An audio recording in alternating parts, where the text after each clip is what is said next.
Hi guys, welcome back to my channel with another video. तो यार आ चुका हूँ एक और नई वीडियो के साथ वापस।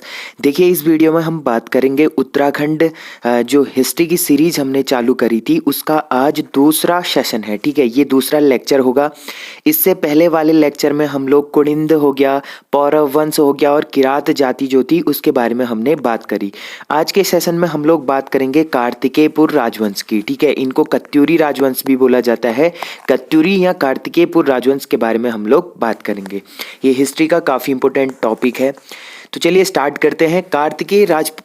जो कार्तिकेयपुर राजवंश है इसके बारे में हमको पहले समझना पड़ेगा। देखिए इनका जो कार्यकाल रहा था यहाँ पर 700 ईस्वी से लेकर 1050 ईस्वी तक इनका यहाँ पर क्या रहता है, कार्यकाल रहता है। मतलब यहाँ पर ये लोग शासन करते हैं। अब जो कार्तिकेयपुर राजवंश है इसको मध्य हिमालय का प्रथम ऐतिहासिक राजवंश माना जाता है। अब हमने इससे पहले जो कुनिंद पढ़े थे, कुनिंदों को क्या माना जाता था, उत्तराखंड पर शासन करने वाली प्रथम राजनीतिक शक्ति। आपको याद करना पड़ेगा, राजनीतिक शक्ति किसको माना गया है, प्रथम कुनिंदों को माना गया है। लेकिन ऐतिहासिक राजवंश किसको माना जाता है, कार्तिकेयपुर राजवंश को माना जाता है। ये कहाँ का, मध्य हिमालय यानी उत्तराखंड मध्य हिमालय का प्रथम ऐतिहासिक राजवंश माना जाता है कार्तिकेयपुर, जिन्होंने लगभग 350 वर्षों तक यहाँ पर क्या करा था, शासन करा था। बेसिकली इसमें हम लोग 14 शासकों के बारे में पढ़ेंगे जिनके 3 अलग अलग परिवार होते हैं। आगे को हम लोग देखेंगे। तो देखिए इनकी जो प्रारंभिक राजधानी होती है वो जोशीमठ होती है, जो बेसिकली चमोली में है। ठीक है, और दक्षिण में जो इनकी राजधानी होती है वो कार्तिकेयपुर नामक स्थान पर होती है। ठीक है, इनकी राजधानी पूछी जाती है तो वो थी जोशीमठ। सेकेंड जो इनकी राजधानी थी वो थी बैद्यनाथ, यानी कार्तिकेयपुर भी इसको बोला जाता है, जो अल्मोड़ा और बागेश्वर वाले जो कत्यूर घाटी है यहाँ पर स्थित था। ठीक है, अब इनकी भाषा की बात करें तो इनकी जो कत्यूरियों की जो भाषा होती थी वो बेसिकली संस्कृत भाषा होती थी, जो राजकीय भाषा होती थी इनकी। और दूसरी भाषा होती थी पाली भाषा, जो इनकी लोक भाषा होती थी। मतलब बोलचाल की भाषा जो होती थी पाली भाषा होती थी। जो राजकीय भाषा होती थी, मतलब जिसमें इनका राजकाज चलता था, वो होती थी संस्कृत भाषा। ठीक है, अब इनमें एक इंपॉर्टेंट फैक्ट है, जो आदि गुरु शंकराचार्य जी हैं, ये जब उत्तराखंड आते हैं, ये इन्हीं के टाइम पर उत्तराखंड आते हैं। ठीक है, उस टाइम पर कत्यूरियों का शासनकाल चल रहा था, जिस टाइम आदि गुरु शंकराचार्य जी कहाँ आए थे, बद्रीनाथ की यात्रा पर आए थे। और जो आदि गुरु शंकराचार्य जी थे ये बेसिकली साउथ से यहाँ पर आते हैं। ठीक है, अब जो कत्यूरी हैं इनका हमें पता कैसे चलता है इसके बारे में हम लोग देखेंगे। तो बेसिकली इनका पता हमें चलता है अभिलेखों से।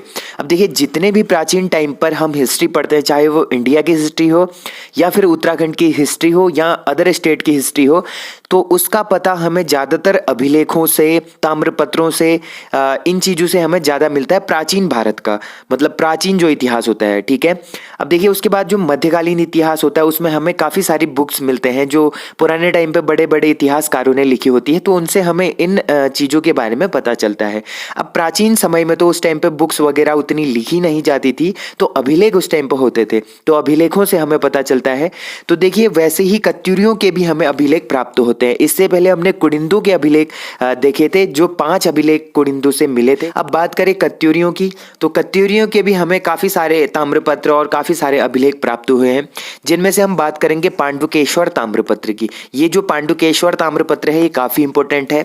तो देखिए कत्यूरियों का इसमें हमें पता चलता है, जो जोशीमठ के बारे में इसमें पता चलता है। जो पांडुकेश्वर ताम्रपत्र है इससे हमें जोशीमठ के बारे में पता चलता है। जोशीमठ क्या थी, कत्यूरियों की राजधानी हुआ करती थी। ठीक है, जो दूसरा ताम्रपत्र है वो है तालेश्वर ताम्रपत्र। तालेश्वर ताम्रपत्र बेसिकली अल्मोड़ा से प्राप्त हुआ है। ठीक है, एक पांडुकेश्वर ताम्रपत्र है, दूसरा है तालेश्वर ताम्रपत्र। अब देखिए जो तालेश्वर ताम्रपत्र है इसमें हमें कत्यूर घाटी का उल्लेख मिलता है। अब जो बैद्यनाथ, बागेश्वर और अल्मोड़ा वाला जो क्षेत्र है, कत्यूर घाटी उसको बोला जाता था उस टाइम पे, तो उसका उल्लेख मिलता है तालेश्वर ताम्रपत्र में। ठीक है, अब उसके बाद हम लोग देखेंगे इनके जो बेसिकली जो राजा थे, इनका जो पांडुकेश्वर ताम्रपत्र है इसमें कुछ राजाओं का उल्लेख है, जैसे ललितेश्वर है, देशट देव है, पद्मट देव है, सुभिक्ष राज है।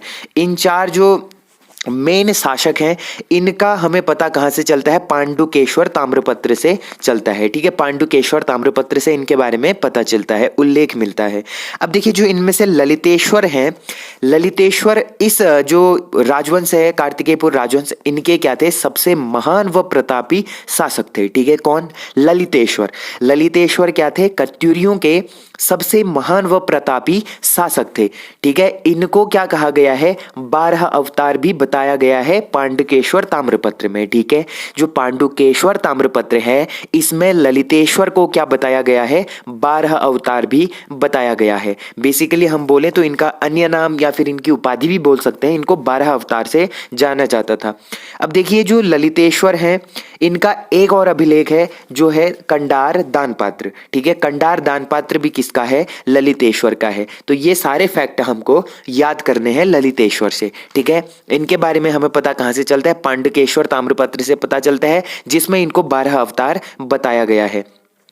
अब देखिए इसके बाद हम लोग कुछ और इंपॉर्टेंट फैक्ट्स देखेंगे, जिनमें बेसिकली देखिए कुनिंद अभिलेख जो हमने बात करी 5 हैं, 4 भरूच से और 1 मथुरा से मिले हैं। वैसे कत्यूरियों के कितने अभिलेख प्राप्त होते हैं, हमको 8 अभिलेख प्राप्त होते हैं। तो ये काफी इंपॉर्टेंट है, इसको आपको याद करना है। कुनिंदों से 5 अभिलेख प्राप्त होते हैं, कत्यूरियों से 8 अभिलेख प्राप्त होते हैं। अब इनके कुछ अभिलेख या शिलालेख इनको बोला जाता है। तो एक शिलालेख कहाँ से प्राप्त हुआ है, बागेश्वर से प्राप्त हुआ है। ठीक है, ये किसका है, ये है त्रिभुवन राज और भूदेव का। अभी हम लोग इनकी फैमिलीज के बारे में बात करेंगे, जितने भी शासक थे उनके बारे में बात करेंगे। ठीक है, तभी आपको समझ में आएगा त्रिभुवन राज कौन था, भूदेव कौन था। तो देखिए जो त्रिभुवन राज था और भूदेव था, इनका एक शिलालेख प्राप्त हुआ है बागेश्वर से। ठीक है, और इस शिलालेख से पता चलता है कि जो कत्यूरियों का संस्थापक था वो कौन था, बसंत देव था। अब पूछा जाएगा एग्जाम में, कत्यूरियों का संस्थापक कौन था, कत्यूरी राजवंश की स्थापना किसने करी थी, तो ये करी थी बसंत देव ने। किसने करी थी, बसंत देव ने करी थी। तो ये किससे पता चला है हमें, जो बागेश्वर से एक शिलालेख प्राप्त हुआ है, किसका, त्रिभुवन राज व भूदेव का। इससे पता चला है कि कत्यूरियों का संस्थापक कौन था, बसंत देव था। ठीक है, अब देखिए इनके बाद जो नरसिंह देव आते हैं। ठीक है, नरसिंह देव होते हैं, वो अपनी राजधानी क्या करते हैं, बेसिकली इनकी जो प्रारंभिक राजधानी थी वो जोशीमठ थी। इसके बाद इसको बैजनाथ कौन ले जाता है, नरसिंह देव ले जाता है। ठीक है, नरसिंह देव क्या करता है, कत्यूरियों की राजधानी को जोशीमठ से बैजनाथ ट्रांसफर करता है, यहाँ से वहाँ ले जाता है। ठीक है, तो ये सारे इंपॉर्टेंट फैक्ट हैं। और देखिए कुल अभिलेख इनके 8 हैं, और इन अभिलेखों की लिपि कौन सी है, कुटिला लिपि है। कुटिला लिपि होती है। देखिए इससे पहले हमने जो कुनिंद पढ़ा था, कुनिंदों की कैसी लिपि थी, खरोष्टी लिपि थी, जो दाईं से बाईं ओर लिखी जाती है। ठीक है, खरोष्टी लिपि उनकी थी, इनकी है कुटिला लिपि। अब देखिए जो 8 अभिलेख हैं, इनमें 14 शासकों का क्या मिलता है, हमको वर्णन मिलता है। ठीक है, बेसिकली 14 शासकों का इसमें वर्णन मिलता है। और 14 शासकों के कितने वंशज थे, यहाँ पर 3 वंशज थे, मतलब इनकी 3 फैमिली हुआ करती थी। ठीक है, जिसमें 14 राजाओं ने शासन किया था पूरे 350 वर्षों तक। अब देखिए जो इनका प्रथम परिवार था वो शैव धर्म का अनुयायी था, दूसरा जो परिवार था वो भी शैव धर्म का अनुयायी, तीसरा जो परिवार था, 3 के 3 क्या थे, शैव धर्म के अनुयायी थे। अब बात करें जो प्रथम परिवार है, प्रथम परिवार के जो संस्थापक हैं वो हैं बसंत देव, द्वितीय परिवार के जो संस्थापक हैं वो हैं निम्बर देव, तृतीय परिवार के जो संस्थापक हैं वो हैं सलोड़ा द्वितीय। ठीक है, फिर उसके बाद हम बात करेंगे जो बसंत देव हैं, इन्होंने क्या करा था, इन्होंने एक निर्माण करा था नरसिंह देव मंदिर का। ठीक है, बसंत देव के बारे में आपको फैक्ट याद करने हैं। बसंत देव ने क्या करा था, नरसिंह देव मंदिर का निर्माण करा था, और शरणेश्वर नामक गांव ब्राह्मणों को इन्होंने दान में दिया था। ठीक है, कहीं पर आपको स्वर्णेश्वर मिलता है। ठीक है, स्वर्णेश्वर, ऐसे स्वर्णेश्वर देखने को मिलेगा, कहीं पर शरणेश्वर देखने को मिलेगा, तो आपको कंफ्यूज नहीं होना है। शरणेश्वर नामक गांव इन्होंने क्या करा था, ब्राह्मणों को दान किया था बसंत देव ने। ठीक है, और देखिए अग्रहार के रूप में इन्होंने उसको दान करा था। अब देखिए बसंत देव के बारे में कुछ और फैक्ट देखें तो इनके पास काफी सारी उपाधियां थी, जिनमें परम भट्टारक, महाराजा धीराज, परमेश्वर की इनके पास क्या थी, उपाधियां थी। अब दूसरे परिवार के बारे में बात करें, अभी हम सिर्फ संस्थापकों के बारे में बात कर रहे हैं, इनसे नीचे जितने शासक होंगे उनको हम अभी थोड़ी देर में देखेंगे। तो देखिए जो दूसरा परिवार है, दूसरे परिवार के संस्थापक थे निम्बर देव। ठीक है, निम्बर देव थे, इनकी पत्नी जो थी वो थी नाशु देवी, ये भी काफी इंपॉर्टेंट है। निम्बर देव की जो पत्नी थी वो थी नासु देवी, इनके बारे में ज्यादा इंपॉर्टेंट नहीं है। इसके बाद फिर देखिए तीसरा जो परिवार है इसके संस्थापक माने जाते हैं सलोड़ादित्य। अब आपको कहीं पर यहाँ पर देखने को मिलेगा इच्छर देव, ठीक है, हर बुक्स में अलग अलग दिया गया है, कहीं पर आपको सलोड़ादित्य देखने को मिलता है, कहीं पर इच्छर देव देखने को मिलता है। अब देखिए जो इच्छर देव है ये क्या थे, सलोड़ादित्य के पुत्र थे, ठीक है, सलोड़ादित्य का बेटा था इच्छर देव, इसी ने माना जाता है तृतीय परिवार की स्थापना करी थी, मतलब ये इसके क्या थे, संस्थापक थे। अब देखिए बात करें इच्छर देव की तो इनकी पत्नी का नाम था सिंधु देवी, ठीक है, निम्बर देव की पत्नी का नाम था नासु देवी, वैसे ही इच्छर देव की पत्नी का नाम था सिंधु देवी। अब देखिए जो कत्यूरी थे, कत्यूरियों के पतनों के क्या कारण हो सकते हैं, इनका पतन किस कारण से हुआ है, तो देखिए जो इनका शासनकाल था वो काफी अत्याचारपूर्ण था, मतलब ये काफी अत्याचारी शासन था इनका, तो इस कारण से इनका पतन हो सकता है। दूसरा था बाह्य आक्रमण, ठीक है, तो बाहर से भी, दूसरे देशों से, दूसरे राज्यों से भी क्या होता था, काफी सारे आक्रमण होते थे, जिस कारण क्या हुआ था, कत्यूरियों का पतन हुआ था 350 वर्षों के शासनकाल के बाद। अब देखिए हम लोग कुछ और इम्पोर्टेंट फैक्टों के बारे में हम लोग बात करेंगे, तो इसमें मेन इंपॉर्टेंट फैक्ट आता है बैजनाथ मंदिर। अब देखिए जो बैजनाथ मंदिर है, बैजनाथ मंदिर का निर्माण किसने करा था, तो ये करा था भूदेव ने, ठीक है, भूदेव ने क्या करा था, बैजनाथ मंदिर का निर्माण करा था, जो क्या है बेसिकली बौद्ध धर्म का विरोधी था, ठीक है, ये क्या था, बौद्ध धर्म का विरोधी था, ये शैव धर्म के क्या थे, अनुयायी थे, और बौद्ध धर्म के क्या थे, ये विरोधी थे, तो इसी ने बैजनाथ मंदिर है इसका निर्माण करा था। इसके बाद एक इंपॉर्टेंट शासक थे इष्टगण देव। कौन थे, इष्टगण देव, इन्होंने क्या करा था, पूरा उत्तराखंड था जो, संपूर्ण उत्तराखंड को एक करने का प्रयास इसने किया था। देखिए उस टाइम पे क्या होते थे, जितने भी राज्य होते थे, पूरा देश राज्यों में बटा था, प्रांतों में बटा था, ठीक है, प्रांतों पे राजाओं का शासन चल रहा होता है, जैसे जो बड़ा प्रांत है तो वो छोटे छोटे टुकड़ों में बटा होता था, ठीक है, तो इसी ने क्या करा था, इष्टगण देव ने जितने भी राज्य के मतलब पूरे टुकड़े थे उनको एक करके पूरा उत्तराखंड एक करने का इसने प्रयास किया था, ठीक है। फिर उसके बाद बात करें इष्टगण देव की, तो इनकी पत्नी का नाम था वेगा देवी, ठीक है, इष्टगण देव की पत्नी का नाम था वेगा देवी। इष्टगण निम्बर का पुत्र था, किसका पुत्र था, निम्बर का पुत्र था, जो दूसरी फैमिली से रिलेटेड है। निम्बर देव क्या है, दूसरी फैमिली के संस्थापक हैं, उसी का बेटा था इष्टगण देव। उसके बाद देखिए हम लोग आगे बात करेंगे, बसंत देव जो है पहले परिवार का संस्थापक है, इसके बाद आता है खरपर देव। चलिए मैं इनकी लिस्ट आप लोगों को दिखाता हूँ किस तरीके से इनका शासनकाल चला था, ठीक है। तो देखिए जो इनका जो पहला परिवार है, ठीक है, किसका, कत्यूरियों का जो पहला परिवार हुआ था, पहले परिवार के जो संस्थापक थे वो थे बसंत देव, द्वितीय परिवार के जो संस्थापक थे वो थे निम्बर देव, तृतीय परिवार के जो संस्थापक थे या तो सलोड़ादित्य या इनके पुत्र इच्छर देव को माना जाता है, ठीक है। तो देखिए पहले परिवार में 5 शासक हुए, जिनमें पहला था बसंत देव, इनके बाद क्रमशः खरपर देव, फिर कल्याण राज, फिर अधिराज, फिर त्रिभुवन राज। अब देखिए हमने त्रिभुवन राज थोड़ी देर पहले बात करी थी, त्रिभुवन राज का क्या मिला है, बागेश्वर से एक शिलालेख मिला है, ठीक है, इसी शिलालेख से पता चलता है कि बसंत देव क्या हैं, कत्यूरी साम्राज्य के संस्थापक हैं। तो देखिए ये 5 शासक हैं पहले परिवार के। अब द्वितीय परिवार की बात करें तो द्वितीय परिवार के जो संस्थापक रहे वो रहे निम्बर देव, इनके बाद क्रमशः इनके पुत्र इष्टगण देव, फिर ललितेश्वर, फिर आते हैं भूदेव, ठीक है। तृतीय परिवार की बात करें तो सलोड़ादित्य, इच्छर देव, पद्मठ देव, देशट देव और सुभिक्ष राज। अब देखिए यहाँ पर कंफ्यूजन होता है कि इसके संस्थापक किसे माना जाए, ठीक है। अगर हम लोग इच्छर देव को माने संस्थापक तो सलोड़ादित्य पहला शासक है, तो ये कैसे हुआ पहला शासक, क्योंकि ये तो इसका पिता है ना, सलोड़ादित्य क्या है, इच्छर देव का पिता है, तो इसने स्थापना करी होगी, इसको हम लोग मान सकते हैं। तो अलग अलग बुक्स में हमें अलग देखने को मिलता है। अगर ऑप्शन में आपको दोनों देखने को मिलता है तब आप लोग पहले पे टिक करेंगे, अगर ऑप्शन में एक ही होता है या तो सलोड़ादित्य या फिर इच्छर देव, तो दोनों में से आपको किसी को भी टिक कर देना है, ठीक है। तो ये 14 शासक थे, 5 पहले परिवार में, 4 दूसरे परिवार में, 5 तीसरे परिवार में। तो ये 14 शासकों ने क्या करा था, पूरे 350 वर्षों तक क्या करा था, यहाँ पर शासन करा था अपना। ठीक है, तो इसके बारे में जो भी अन्य फैक्ट है उसके बारे में हम लोग देखते हैं। तो देखिए इसके बाद हम लोग कुछ अन्य फैक्टों के बारे में बात करेंगे कार्तिकेयपुर राजवंश से। तो देखिए कार्तिकेयपुर जो राजवंश था, इनका जो राज्य प्रशासन एवं आर्थिक व्यवस्था थी ये किस तरीके से चलती थी। तो इसके बाद हम लोग कुछ अन्य फैक्ट हैं, जैसे देखिए इनका अंतिम शासक कौन था, ये था ब्रह्मदेव, इसको बीरमदेव भी बोला जाता है।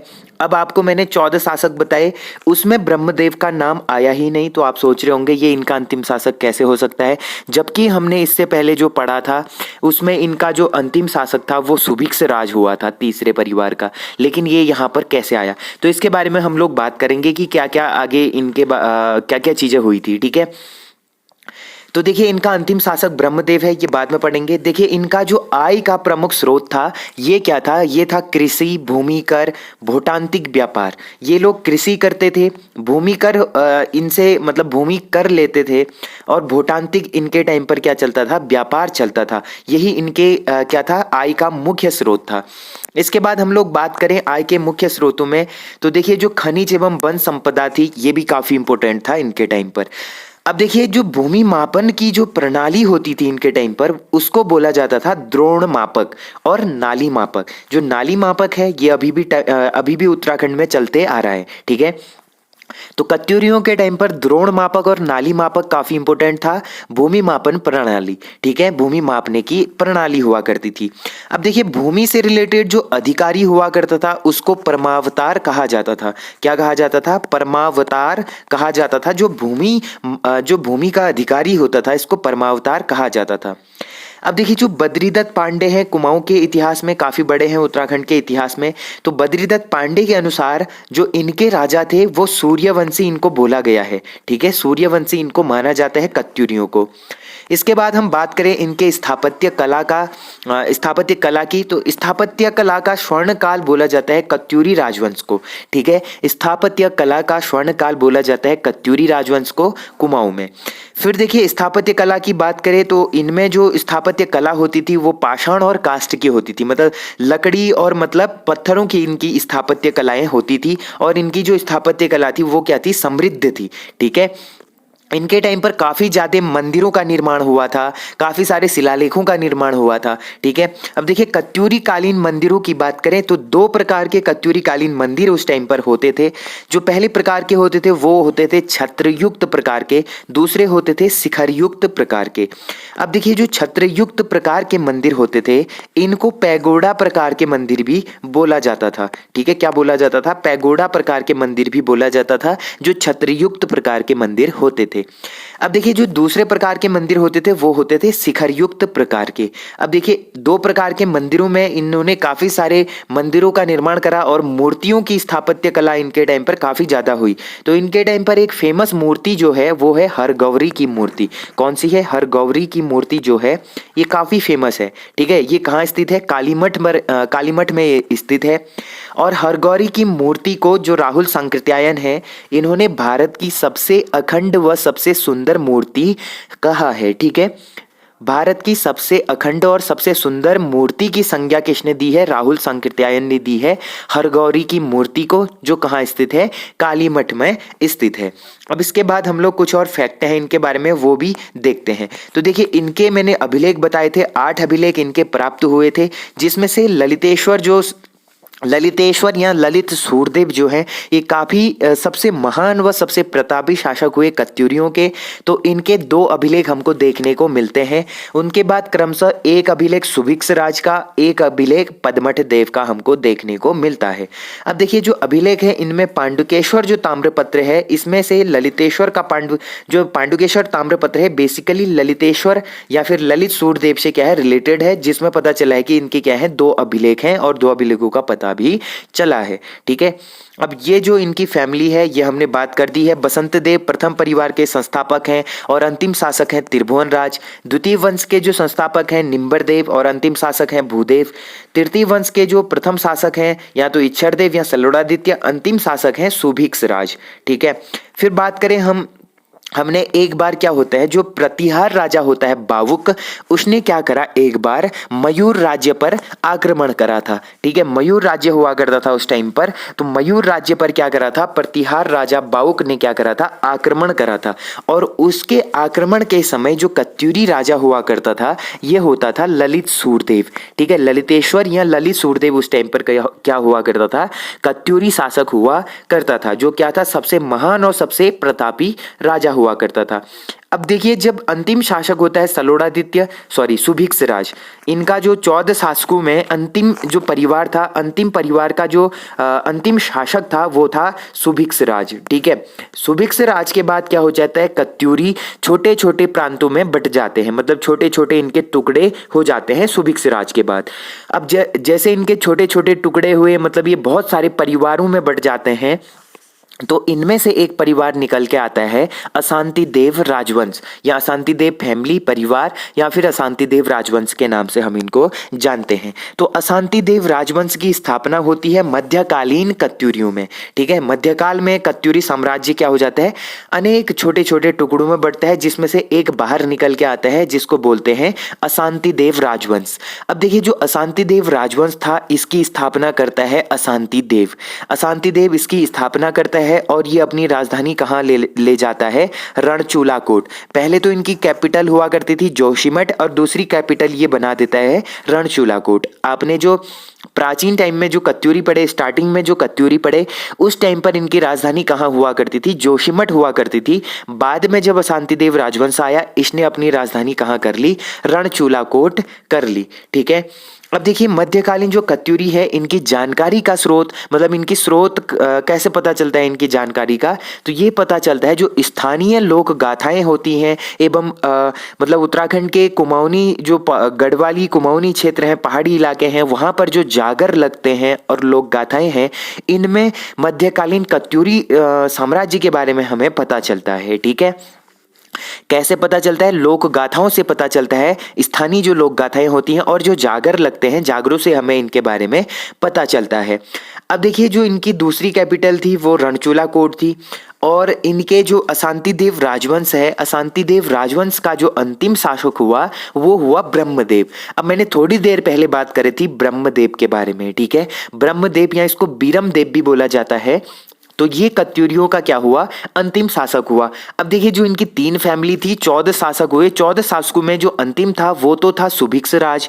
सुभिक्षराज के बाद छोटे छोटे टुकड़ों में जब कत्यूरी बट गए थे, तो उसके बाद अशांति देव राजवंश की स्थापना होती है, और इसी वंश का जो अंतिम शासक हुआ वो होता है ब्रह्मदेव। ठीक है, और ब्रह्मदेव ही क्या होता है, कत्यूरियों का अंतिम शासक होता है। इसके बाद यहाँ पर चंदू का आगमन हो जाता है, चंदू वंश की स्थापना होती है, वो हम नेक्स्ट सेशन में करेंगे। ठीक है, तो देखिए, इनका अंतिम शासक जो ब्रह्मदेव है, ब्रह्मदेव के बारे में हम लोग थोड़ा सा प्रकाश डालें तो देखिए, जो ब्रह्मदेव है ये एक अत्याचारी शासक हुआ करता था। ठीक है, ये काफ़ी अत्याचार करता था, बहुत ही अत्याचारी शासक ये हुआ करता था।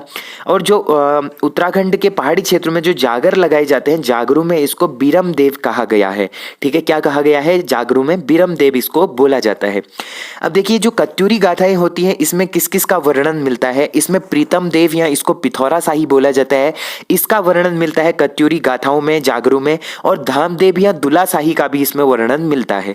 अब हम बात करेंगे प्रीतम देव या पिथौरा शाही की, तो पिथौरा शाही को क्या माना जाता है, पिथौरागढ़ जिले का संस्थापक माना जाता है। मतलब जो पिथौरागढ़ शहर बसा था वो प्रीतम देव ने या फिर पिथौरा शाही ने इसको बसाया था, ऐसा माना जाता है।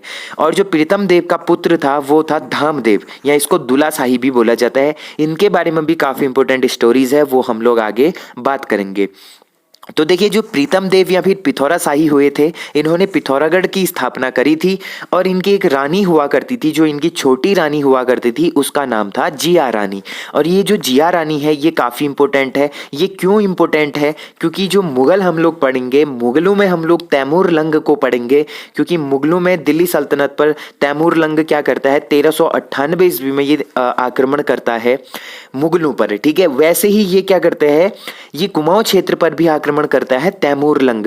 ठीक है, तो तैमूर लंग और जिया रानी के बीच में क्या होता है, रानी खेत, अल्मोड़ा रानी खेत में युद्ध होता है। ठीक है, रानीखेत अल्मोड़ा में क्या होता है, युद्ध होता है जिया रानी और तैमूर लंग के बीच में, और जिया रानी क्या करती है, तैमूर लंग को हरा देती है, ऐसा माना जाता है। ठीक है, तो ये सारे फैक्ट थे प्रीतम देव या फिर पिथौरा शाही से। इनकी रानी थी, कौन सी रानी थी, छोटी रानी थी जिया रानी, जिन्होंने क्या करा था, तैमूर लंग को रानीखेत में हराया था। अब इसके बाद हम बात करेंगे धामदेव या दुला शाही की, जो क्या है, प्रीतम देव के ही पुत्र हैं। ठीक है, प्रीतम देव के पुत्र हैं धामदेव या दुला शाही। अब हम लोग दुला शाही के बारे में देखें तो इनके टाइम पर एक काफ़ी इंपॉर्टेंट चीज़ है, यह है छमुना पातर। ठीक है, एक नृत्यांगना हुआ करती थी, एक डांसर हुआ करती थी, जिसको बोला जाता था छमुना पातर। ठीक है, छमुना पातर नामक एक नृत्यांगना हुआ करती थी। मैंने प्रीवियस एग्जाम में एक क्वेश्चन देखा था, ये पूछा गया था कि जो छमुना पातर नामक नृत्यांगना थी वो किसके टाइम पर हुआ करती थी। ठीक है, तो ये होती थी धामदेव या दुला शाही के टाइम पर। ठीक है, अब देखिए धामदेव के दो पुत्र हुआ करते थे, एक का नाम था लाड़म शाही, दूसरे का नाम था मालू शाही। ठीक है, अब मालू शाही के बारे में काफी इंपॉर्टेंट प्रचलित एक स्टोरी है, इसके बारे में हम लोग अभी बात करेंगे। अब देखिए धामदेव के बाद हम बात करें तो धामदेव के बाद यहाँ पर शासन हो जाता है ब्रह्मदेव का। कौन आ जाता है, ब्रह्मदेव का शासन हो जाता है धामदेव के बाद। अब देखिए हम बात करते हैं मालू शाही की, तो मालू शाही जो था ये बैराट या चौखुटिया का राजा था। ठीक है, बैराटगढ़ या चौखुटिया जो अल्मोड़ा में पड़ता है वहाँ का ये राजा हुआ करता था मालू शाही। मालू शाही का प्रेम प्रसंग जुड़ा होता है राजुला से। अब आपने एक प्रणय गाथा आपने सुनी होगी, कहीं पर पढ़ी भी होगी, देखी होगी, राजुला मालू शाही की, ये फेमस स्टोरी है। ठीक है, इन दोनों के बीच में क्या है, एक लव स्टोरी है, प्रणय गाथा है, प्रेम प्रसंग है, राजुला और मालू शाही की। मालू शाही के बारे में हमने बात करी है, धामदेव या दुला शाही का बेटा था, जो बैराट या चौखुटिया का क्या हुआ करता था, राजा हुआ करता था। अब बात करें राजुला की, तो राजुला जो थी ये दारमा की शौकियानी हुआ करती थी। जो दारमा है ये कहाँ पड़ता है, ये धारचूला क्षेत्र में पड़ता है। ठीक है, धारचूला पिथौरागढ़ क्षेत्र में पड़ता है, दारमा घाटी। तो दारमा की शौकियानी हुआ करती थी राजुला। इन दोनों के बीच में क्या है, फेमस लव स्टोरी है। तो ये चीजें हैं। तो इनके बाद जो धामदेव या दुला शाही है, इनके बाद जो राजा बनते हैं ब्रह्मदेव यहाँ के राजा बनते हैं, और ये ही क्या होते हैं, अंतिम कत्यूरी शासक होते हैं। ठीक है, अंतिम कत्यूरी शासक होते हैं। अब देखिए बाद में इनके बाद जो यहाँ पर शासन होता है चंदू का होता है। इसमें भी एक स्टोरी है। जो धामदेव होता है, सॉरी जो ब्रह्मदेव होता है, ब्रह्मदेव क्या करता है, अपनी पुत्री का विवाह कर देता है। ठीक है, अपनी पुत्री का विवाह कर देता है, किससे, सोमचंद से। ठीक है, सोमचंद से ये क्या कर देता है, अपनी पुत्री का विवाह कर देता है। और क्या बोलते हैं, चंपावत जो क्षेत्र है वहाँ पर एक राजबुंगा नामक जगह पर ये क्या कर देता है, उसको दान देता है, राजबुंगा नामक एक जगह दान देता है। ठीक है, चंपावत वाले क्षेत्र पर, और अपनी पुत्री का विवाह सोमचंद से करता है। सोमचंद क्या करता है, राजबुंगा किले का निर्माण करता है उसी जगह पर जो इसको दान में मिलती है या फिर दहेज में मिलती है। वहाँ पर ये क्या करता है, राजबुंगा किले का निर्माण करता है सोमचंद, और वहीं पर क्या होती है, चंद राजवंश की स्थापना होती है। वो हम लोग नेक्स्ट सेशन में बात करेंगे। तो अंतिम कत्यूरी शासक कौन है, ये है ब्रह्मदेव। ठीक है, फिर देखिए जो कत्यूरी राजा हुआ करते थे, इनकी जो उपाधियां हुआ करती थी, इनको रजवार बोला जाता था। ठीक है, क्या बोला जाता था, रजवार या रजवार बोला जाता था इनको। और देखिए इनका जो मूल स्थान था ये राजस्थान के थे। बेसिकली जो कत्यूरी आए थे ये कहाँ से आए थे, राजस्थान से आए थे। ठीक है, राजस्थान इनका मूल स्थान था। फिर हम लोग देखिए ये परिवार के बारे में हम लोगों ने देख लिया है। तो इस तरीके से हम लोग कत्यूरी राजवंश को हम लोग यहाँ पर कंप्लीट करते हैं। इसके बाद हमारा चंद राजवंश आएगा, जिसकी स्थापना सोमचंद करता है। ब्रह्मदेव की पुत्री से इसका विवाह होता है। विवाह के पश्चात इसको क्या मिलता है, जमीन दान में या फिर दहेज में मिलती है। वहीं पर ये राजबुंगा किले का निर्माण करता है चंपावत में। ठीक है, यहीं पर चंद वंश की स्थापना होती है। इसके दो गुट होते हैं, मेहरा फरत्याल किलेदार रखता है ये, जिसको चाराल कहते हैं, कार्की बोरा ताड़ागी चौधरी। तो ये काफी इंपॉर्टेंट है। इसमें हम लोग 20-25, वैसे तो चंदू में 61-62 शासक हुआ करते थे टोटल। ठीक है, तो इतने शासकों के बारे में तो इंपॉर्टेंट नहीं है। इसमें से हम लोग 20-25 जो इंपॉर्टेंट शासक हैं इनके बारे में हम चंदू में देखेंगे। डेली हम लोग 2-2 या फिर 2 या 3 शासकों के बारे में हम लोग डेली करेंगे। तो इस तरीके से हमारा हिस्ट्री जल्दी कंप्लीट होगा। तो होप करता हूँ दोस्तों आप लोगों को ये सेशन, आज का लेक्चर अच्छा लगा होगा। अगर आपको ये सेशन अच्छा लगा तो वीडियो को लाइक ज़रूर करना, और जो लोग चैनल पे नए आ रहे हैं चैनल को सब्सक्राइब जरूर करना। तो मिलते हैं ऐसे ही अनदर सेशन में। तब तक के लिए अपना ध्यान रखिए और कंटिन्यू पढ़ाई करते रहिए, एक दिन सक्सेस जरूर मिलेगा। तो मिलते हैं नेक्स्ट वीडियो में, तब तक के लिए take care and bye bye.